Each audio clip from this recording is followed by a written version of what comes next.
Portanto, orem assim: Pai nosso que estás nos céus, santificado seja o seu nome. Linda essa declaração de Jesus Cristo, muito bonito. Senhor Jesus, o irmão mais velho, que está nos ensinando como proceder na casa de Deus, chega a nós e nos orienta. Orem da seguinte forma: Pai nosso que está no céu, que o teu nome seja santificado. Nós ouvimos essa oração, irmãos, várias vezes na nossa vida. E se a gente é crente, essa oração ela compõe o nosso DNA.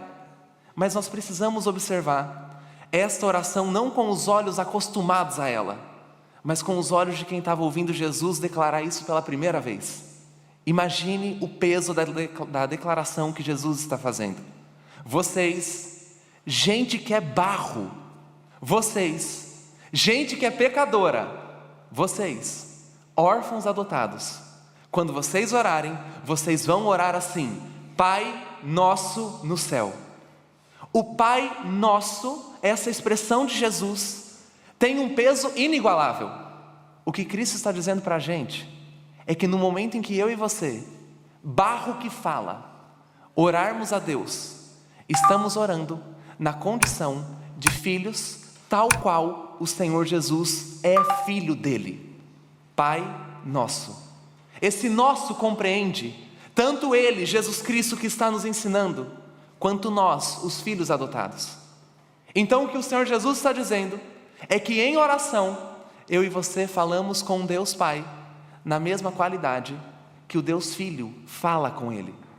Isso significa que aos olhos de Deus, aos olhos daquele que está no céu e que faz todo o universo rodar, aos olhos de Deus, quando o Senhor Jesus fala com Ele, e quando eu e você falamos com Ele, Deus designa a mesma atenção: Pai nosso. Tal qual é o Pai de Jesus, também é o nosso Pai. E isso aqui é radical, irmãos. Nós estamos dizendo que Ele que existe desde antes da eternidade, Ele que antes do tempo ser uma realidade, Ele se colocou nessa posição, nos ouvir na categoria de filhos. Então o Senhor Jesus está nos orientando que, quando entramos na casa de Deus, nós, órfãos adotados, a nossa relação não tem distinção neste nível. Nós falamos com Ele tal qual o Senhor Jesus fala com Ele. Mas também, quando Jesus está dizendo Pai nosso que está no céu, o Senhor Jesus está escancarando um atributo maravilhoso daquele que escuta o nosso clamor e a nossa oração. Ele não é só íntimo, no sentido de estar próximo como Pai. Ele é o Pai nosso que habita no céu. O que isso significa? Nele reside toda a potência, toda a força, toda a autoridade e toda a santidade. Jesus Cristo está nos informando que no nosso momento de oração, quando falamos com o nosso Deus Pai, estamos falando com alguém que é o dono de toda a potência que existe. Não é alguém fraco, alguém pequeno ou alguém que parcialmente tem autoridade. Ele está no céu. E aqui Jesus vem corrigindo de um jeito tão bonito os defeitos que o pecado inseriu na nossa visão sobre Deus. Irmãos, o que o pecado fez conosco, comigo e com você? Conosco o pecado fez uma distorção nos nossos olhos. E cada ser humano, quando olha para Deus com parcialidade. Alguns seres humanos, quando olham para Deus, se veem tão pecadores e ruins, tão depravados, que no momento que os olhos encontram Deus Pai, eles ficam com medo. E aí o Senhor Jesus vem dizendo: olha, filho adotivo, você que morre de medo e de vergonha por ser pecador, calma, você está falando com alguém que se dispôs a ser teu pai. Aqueles que o pecado manchou o olhar e encheu de culpa e de vergonha, Jesus apresenta Deus como Pai nosso. Mas aqueles que o pecado fez com que a santidade fosse desprezada, porque às vezes o pecado faz isso com a gente. Às vezes o pecado vem no nosso olho, e quando nós olhamos para Deus, a distorção não gera em nós medo, mas uma certa irreverência. Para aqueles que têm irreverência como fruto do pecado, o Senhor Jesus diz: é o Pai que habita no céu. E com uma única frase, O Senhor Jesus Cristo, nosso Deus, chama os envergonhados e culpados e os irreverentes a se colocarem em oração humilde diante de Deus, porque Ele é tanto Pai quanto celestial. Olha que empolgante! Quando nós oramos, estamos orando a alguém próximo, como um Pai, mas divino como Deus. E aí o Senhor Jesus vai continuar, e no versículo de número 10 Ele vai dizer: filhos adotados, filhos que vieram de casa porque eu vim buscar, vejam só, quando vocês orarem, orem assim: venha o seu reino e seja feita a sua vontade, assim na terra como ela é feita no céu. Um certo comentarista, ele observando esse texto aqui, ele vai fazer uma asserção tão bonita. Ele vai dizer para a gente que orar é engajar-se em um movimento de golpe de Estado, onde nós, os que oramos, estamos trazendo para um império de trevas a manifestação de um outro reino. O reino de quem? De Deus. Veja isso. Eu e você, quando nós estamos orando ao nosso Senhor, quando nós estamos orando ao Pai Nosso, o Senhor Jesus está nos dizendo: nós estamos inseridos em um golpe de Estado, onde o império das trevas passa a ser substituído e colocado para fora, porque um outro reino se manifesta. Filhos adotados, aqui na casa de Deus nós estamos em uma missão. E qual é a missão? Trazer para essa terra, para este lugar, um reino que não seja o de Lúcifer, o reino do Deus de Jesus Cristo. Olha como a oração é empolgante. Quando eu e você colocamos as nossas mãos em sinal de prece e dobramos os nossos joelhos, nós não estamos apenas verbalizando palavras aleatoriamente.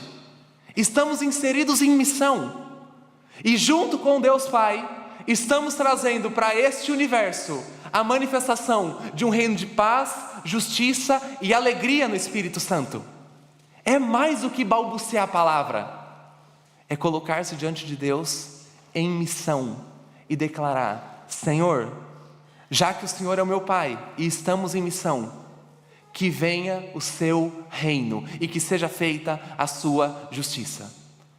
E parece aos nossos olhos tão pequeno colocar as mãos em sinal de prece, abaixar o joelho e orar. Mas quando fazemos isso, irmãos, nós estamos de fato inaugurando aqui algo que não é daqui, nessa terra algo que é do céu. E são várias as histórias que nós temos ao longo da igreja, ao longo dos anos de cristianismo, onde por meio da oração, gente que não tinha ideia de como fazer as coisas acontecerem, viram o reino se manifestar em bondade e justiça. Porque quando a gente está na casa de Deus, este Deus que é o Pai de Jesus, Ele está interessado nisso, trazer para o império do mal, aqui, a manifestação do reino dEle. Nós conhecemos histórias, por exemplo, da Reforma Protestante. Quantas vezes os reformadores estavam ali, abatidos, abalados, colocados com medo e covardia, mas de repente eles oram, e em oração, Deus os encoraja, enche eles de vida, e aí o que acontece? Todo o império de Roma, a potência fantástica da Igreja Católica, que ali na época vendia salvação, não consegue deter um servo de Deus que orou: venha o seu reino e faz sua justiça sobre a Europa, venha o seu reino e faz sua justiça sobre a terra. Quantas vezes, irmãos, nós não ouvimos missionários no campo, perseguidos, contra tudo e contra todos, e aí em oração eles fazem esse pedido: Senhor, traz seu reino, traz sua justiça. E aí nem poderes grandes como União Soviética ou Coreia do Norte conseguem deter um servo de Deus que fez essa petição: Deus Pai, Pai nosso que está no céu, vem aqui. Olha a bênção que o Senhor Jesus está ensinando para a gente. Ele está dizendo que eu e você, filhos adotivos, falamos com um Pai que está no céu, dono de toda a potência. E eu e você, filhos de Deus, ao falarmos com Ele, estamos inseridos em uma grande comissão: trazer aqui o que é dele. Isso significa que o Senhor Jesus, o nosso Deus, está nos dizendo que eu e você podemos pedir pelo reino em qualquer e todo lugar. Nós podemos pedir pelo reino em casa, podemos pedir pelo reino na família, podemos pedir pelo reino na escola, podemos pedir pelo reino em hospitais. Nós podemos pedir para que o reino de Deus se manifeste em todo e qualquer lugar. É isso que ele está ensinando aos filhos que estão chegando. Mas ele não para por aí, e ele vai no versículo 11 dizer: quando entrarem em casa, vocês podem orar pedindo: o pão nosso de cada dia nos dê hoje. Veja como é bonito isso. Isso aqui para a gente tem que encher nosso olho de beleza. O Senhor Jesus está nos dizendo que o Deus que é o nosso Pai se importa com as necessidades e escuta os clamores do nosso coração a ponto de querer ouvir o que eu e você precisamos e de atender com humildade, atender com graça. Jesus aqui está fazendo uma referência a um texto de Provérbios, está lá no capítulo 30, versículo 8 e 9, que diz o seguinte lá em Provérbios: não me des nem pobreza nem riqueza, dá-me o pão que for necessário, para não acontecer que, estando eu farto, te negue e diga: quem é o Senhor? Ou que, empobrecido, venha a furtar e profane o teu nome, ó Deus. Jesus está fazendo uma referência a um provérbio maravilhoso: Deus, não me dê muito, não me dê pouco.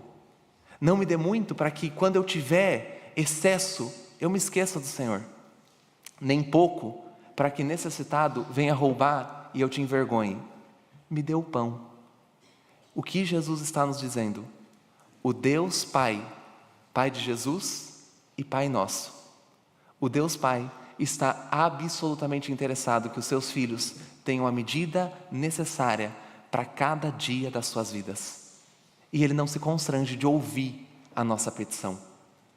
É tão diferente isso, irmãos.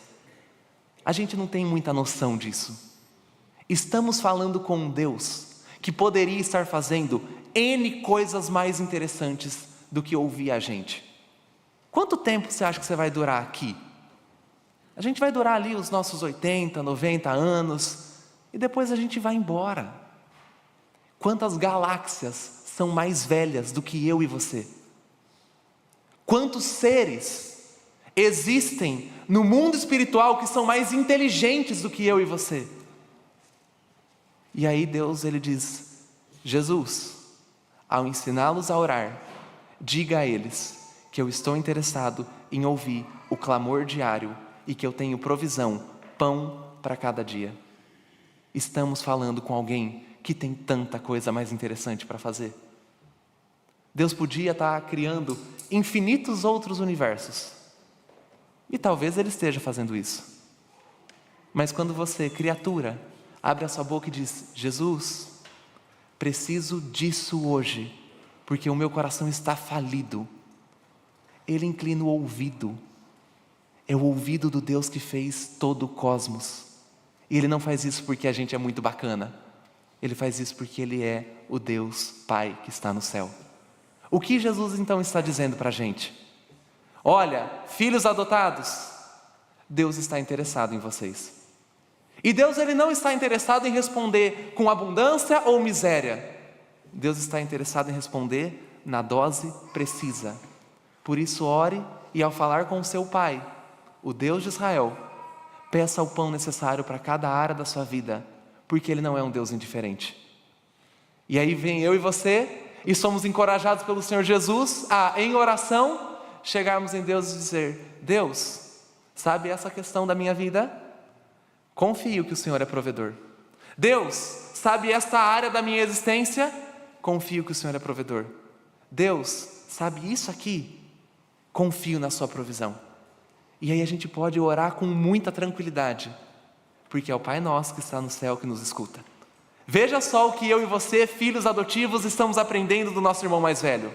Oramos a um Deus profundamente íntimo e grandiosamente majestoso, um Deus que está nos engajando em missão para trazer no reino de Lúcifer a manifestação do reino de Deus, e oramos a um Deus que está interessado em cuidar dos mínimos detalhes da nossa existência com provisão diária. Mas agora o Senhor Jesus vai dizer que na casa de Deus existe um outro tipo de petição. Veja ali o versículo 12. E perdoa-nos as nossas dívidas, assim como nós também perdoamos aos nossos devedores. O que Jesus está falando aqui? Filhos adotivos, vocês estão chegando em casa agora. E na casa de Deus, na casa do Deus Pai, perdão é um assunto fundamental. A casa de Deus não é uma casa de facção, divisão, ódio, cobrança ou matança. Na casa de Deus, a palavra perdão corre solta, porque esse assunto é importante para Ele. Olha que lindo! Você sabe que de todos os povos na época de Jesus, gregos, egípcios, persas, somente o povo judeu tem o conceito do perdão bem definido. Por que somente o povo judeu tem o conceito de perdão bem definido, diante de tantos outros povos? Porque somente o povo judeu conheceu um Deus que era perdoador, que é o Pai de Jesus Cristo. E Jesus está nos dizendo: filhos adotivos, vocês que chegaram agora, não menosprezem isso. Na casa de Deus, perdão é a tônica do relacionamento. E isso é tão importante para o Deus Pai, que você pode apresentar isso a Ele em oração. Nossa, para a gente que é carnal, ser humano, feito aqui de carne e osso, para a gente essa declaração de Jesus é tão especial. Sabe o que Ele está dizendo? Que você, no momento em que tem que perdoar alguém que pisou forte no seu calo, alguém que pegou você e te oprimiu, no momento que você tem que tomar a decisão de perdoar e não cobrar aquela pessoa a dívida que ela contraiu com você, o maior interessado em participar desse processo é o Pai de Jesus. E Ele é tão interessado que Ele orienta a gente a falar sobre perdão com Ele, porque Ele ama perdão. O que os salmos dizem para a gente? O perdão está com o Senhor a fim de que Ele seja temido. O que Miqueias diz para a gente? Que Deus é tão perdoador que lança nossos pecados num mar de esquecimento. O que Jesus diz para a gente? Se você tem a pauta do perdão para ser colocada, Deus Pai quer ouvir, porque perdão é a tônica da casa de Deus. E quando eu tenho que pedir perdão? Também o nosso Senhor está dizendo: pode apresentar isso a Deus. Ele está completamente interessado em participar do processo de pegar o seu coração e moldá-lo a ponto do perdão fluir com tanta naturalidade, igual flui no coração dele para conosco. Lindo isso. E no nosso mundo, irmãos, no nosso mundo, a palavra perdão, ela é vista com uma certa retaliação, um certo ódio. Nós não somos de uma cultura que perdoa. Quando uma grande personalidade, um influencer, alguém que está no Instagram, faz algum comentário muito baixo ou preocupante, ou racista, ou coisas nesse sentido, nossa ideia jamais é perdoar e dar uma chance para a pessoa se recompor, se restaurar. Nossa ideia é cancelar, jogar para fora. Essa pessoa não merece mais a existência dela, o ar que ela respira é um despropósito. Quando alguém vem a nós e nos pisa, a nossa ideia, muitas vezes, não é oferecer à pessoa a face do perdão e da restauração. É oferecer à pessoa as melhores fofocas que nós pudermos, para que o nome dela seja manchado a todo lugar que ela for.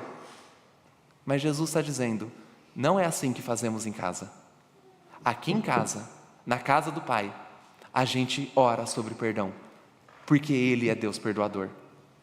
Lindo saber que Deus está interessado nos nossos pequenos conflitos. Lindo saber que Deus está interessado na nossa relação uns com os outros. Lindo saber que quando a gente está na casa de Deus, nós podemos orar: Pai, me perdoa, igual eu quero ajuda para perdoar aquela pessoa. Igual o Senhor está me orientando a fazer isso com aquele indivíduo.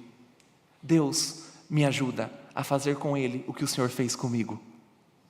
O Senhor perdoou tanta coisa em mim, não deixa eu ficar preso a uma pequena dívidazinha que Ele contraiu comigo. Deixa eu perdoar. E aí o Senhor Jesus vai dizer que na casa do Pai, nós também oramos assim. Versículo 13. E não nos deixe cair em tentação, mas livra-nos do mal, pois Teu é o reino, poder e glória para todos sempre. Amém. Imagine o seu momento de pior tentação. Sabe quando seu coração está ali, sendo assaltado por um desejo pecaminoso extremamente ardente e você está às vésperas de pecar, toda vergonha, toda culpa, tudo aquilo correndo na sua cabeça, o Senhor Jesus está dizendo, nessa hora exata, você pode falar com o Pai de Jesus, pedindo ajuda, não me deixe cair em tentação. E Ele não será constrangedor com você. Ele não vai olhar para você e vai falar assim, se vira, se resolve. Olha, eu já fiz tudo que eu tinha que fazer, agora você que dê conta do recado. Nessa hora Ele vai olhar para nós, como o Pai de Jesus, e se nós pedirmos, Deus, não me deixa cair em tentação. Deus me ajuda a viver em santidade. Deus me ajuda a crescer na sua direção. Ele atenderá com muita graça, porque Ele é interessado em santificar o seu povo. Esse é o Pai que nos adotou. Esse é o Pai de Jesus. Ele não é um tipo de chefe de empresa que tem um interesse apenas na nossa produtividade. Quantos ministérios ele está, quantas coisas ele faz, o que ele está fazendo, o que ele não está fazendo. Não, Ele está interessado em nos conformar ao Filho original que é Jesus. E para isso, quando o pecado aparece na nossa vida, Ele, o Pai, tem o interesse de nos ajudar a vencer a tentação. Então, quando você está ali, às vésperas de ser tentado, não é constrangedor pedir ajuda para Deus. Na verdade é o que o Senhor Jesus está nos orientando. Fala com Ele. E isso revela para a gente qual que é o caráter do Pai que nos adotou. É um Deus que ama a justiça, ama a bondade. É um Deus que ama a beleza, ama a verdade. É um Deus que está interessado em imprimir no coração dos filhos adotados aquela beleza que existe no Filho unigênito. Que lindo isso! Então não é só fechar a mão em prece e pôr o joelho no chão. É um ato revolucionário, onde a maldade do meu coração, as tentações do meu coração, são colocadas todas debaixo do Pai de Jesus, a fim de que reine no meu ser outra coisa que não o desejo pecaminoso. Isso é muito especial. E Jesus não vai parar por aí. Ele vai dizer, em oração, peça para não cair em tentação e para que Deus te livre do mal. Mal aqui, a expressão é basicamente maligno. O que a gente está orando então? Deus, me livra do maligno, me livra do diabo, me livra desse inimigo que é tão maior do que eu. Deus, me protege daquilo que eu não tenho como me proteger. E aqui a gente pode dar uma mergulhada no mundo evangélico, irmãos. No mundo evangélico, especialmente marcado pelo neopentecostalismo, no mundo evangélico, a gente tem tanto tipo de feitiço gospel para se defender do diabo, e a gente precisa falar, é ineficaz. É ineficaz usar alguns feitiços gospel que estão aí circulando. Nós não temos esperança em óleo ungido, nós não temos esperança em posições de oração, nós não temos esperança em alguns tipos específicos de música ou no Salmo 91 aberto. No que nós temos esperança para vencer o inimigo das nossas almas, que é o diabo? No fato de que o Senhor Jesus nos disse que se nós clamarmos a Deus, Ele será castelo forte, escudo e fortaleza contra toda ameaça maligna. É nisso que a gente espera. Eu e você não temos expertise para vencer alguém que é mais velho do que nós, mais potente do que nós. Mas nós temos a humildade de orar. E aí Deus, o Pai de Jesus, vem como um forte defensor, colocar o seu povo em alto refúgio e colocar o diabo para correr. Olha quem é o Deus que nos adotou. O Deus que nos chamou para morar na sua casa também é o nosso escudo e fortaleza. Tem uma passagem maravilhosa lá no livro do profeta Zacarias. No livro do profeta Zacarias tem um personagem histórico que é o sumo sacerdote Josué. Josué é o sumo sacerdote de um povo que voltou do exílio da Babilônia. E tem uma cena muito especial. Josué está diante de Deus com roupas sujas. E o acusador, o diabo, está diante de Josué, colocando todos os pecados em exposição, acusando Josué. E o que é que Deus fala?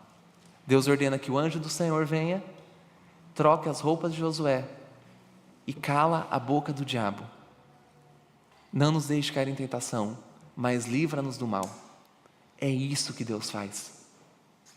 O inimigo vem com fortes flechas contra a gente. Livra-nos do mal. A única esperança que eu e você temos contra toda a força de Lúcifer é o fato de que Deus está interessado em nos guardar e nos proteger. Não adianta o nosso feitiço gospel, mas adianta orar ao Deus e Pai de Jesus. E aí Jesus Cristo termina dizendo: você vai orar assim, porque de Deus é o reino, de Deus é o poder, de Deus é a glória, para todo sempre. Amém. Você vai orar assim, porque aquele que escuta a sua oração transcende em poder toda e qualquer autoridade, todo principado, toda potestade. Você vai orar assim, porque o Pai que te adotou é extremamente competente em fazer o universo continuar existindo. Você vai orar assim, porque não existe rivais diante do Deus de Israel. O Pai que te adotou é absoluto e soberano. Não há uma molécula no cosmos inteiro que corre sem o direcionamento da vontade de Deus, porque dele é o reino, dele é o poder, ele tem toda a autoridade. Então quando você ora, tenha isso muito forte na sua mente e muito escrito no seu coração: não oramos a um Deus frágil, a gente ora para aquele que é o guerreiro de Israel. Olha o que Jesus está nos dizendo: filhos adotivos, vocês estão numa nova casa. Nessa nova casa é Pai o nome que é dado ao chefe, é o Pai nosso. Nessa nova casa vocês estão inseridos em missão de manifestar algo diferente no reino de Lúcifer. Nessa nova casa, o pão que você precisa é importante, pode ser pedido. Nesta nova casa, perdão é uma tônica que ele incentiva como pai a ser a tônica dos nossos relacionamentos. Nessa nova casa, ele é defensor contra o diabo. E nesta nova casa, ele, dono de todo poder, toda autoridade, está interessado em santificar os filhos órfãos que ele trouxe. Lindo que Jesus está falando para a gente. E aí, diante disso, eu tenho uma pergunta para você e uma aplicação para a gente como igreja. Minha pergunta para todos nós hoje é se nós entendemos, de fato, a beleza e a graça que é a oração. Se a gente de fato entende isso, irmãos. Imagina só, quando eu e você estamos orando, coisas que nós nem conseguimos mensurar estão em movimento sobre a criação e sobre o reino espiritual.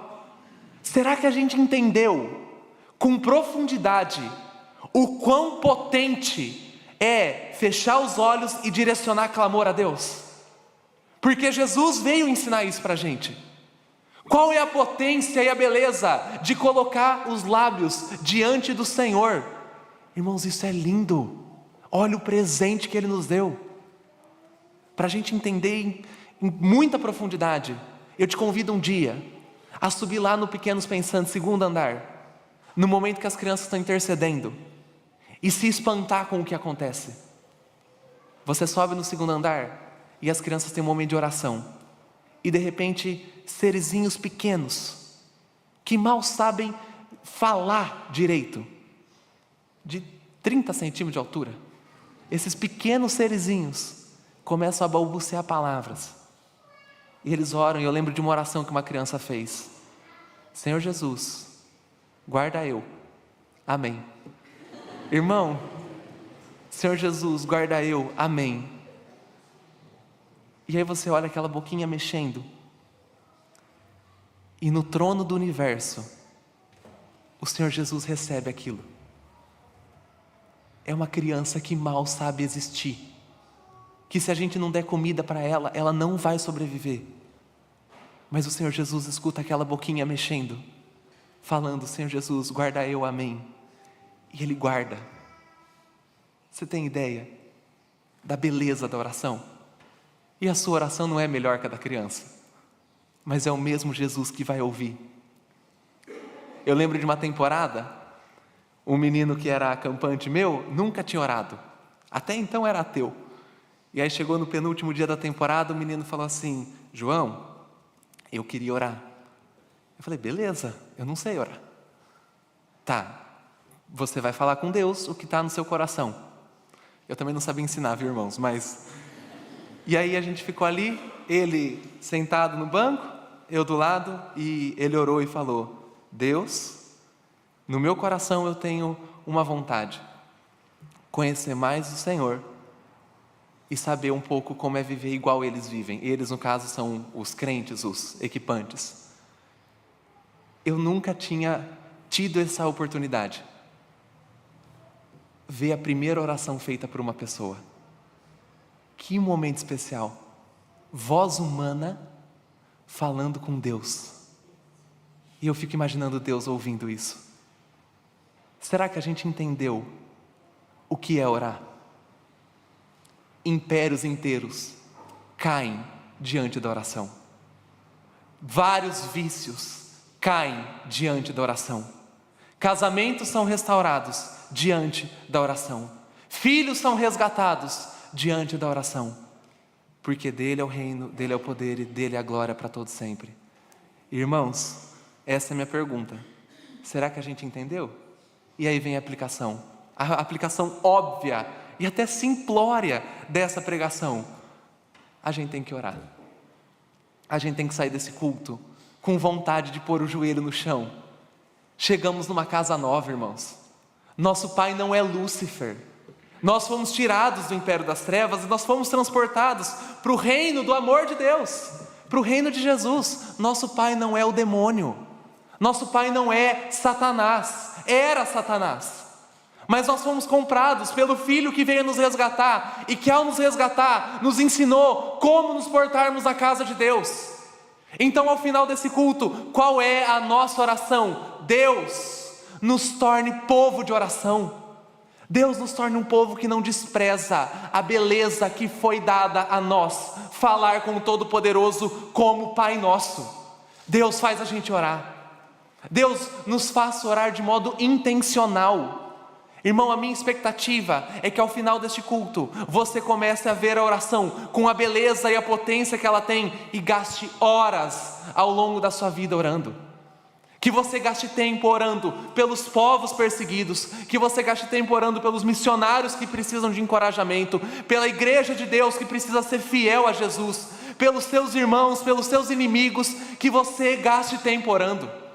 Que toda e qualquer aflição do seu coração, tudo aquilo que você precisa de pão, antes de você recorrer a qualquer recurso, você coloque seu joelho no chão e ore: Pai, me dê o pão de cada dia.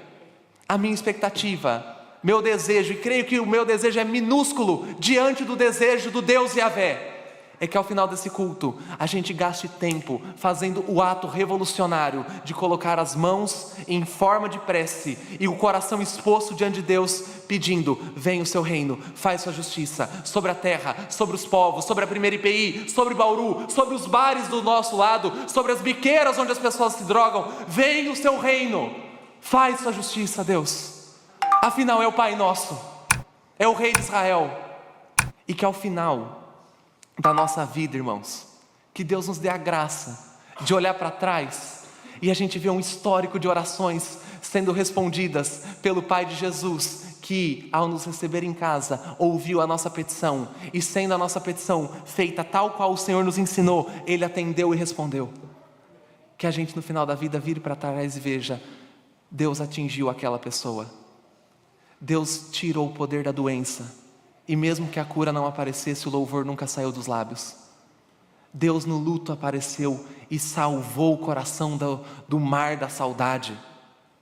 Deus na aflição veio. O Pai Nosso nos atendeu tantas e tantas vezes. Tomara que no final da sua vida, no final da nossa vida, a gente vire para trás e a gente veja o quanto o Pai Nosso se fez presente dia após dia.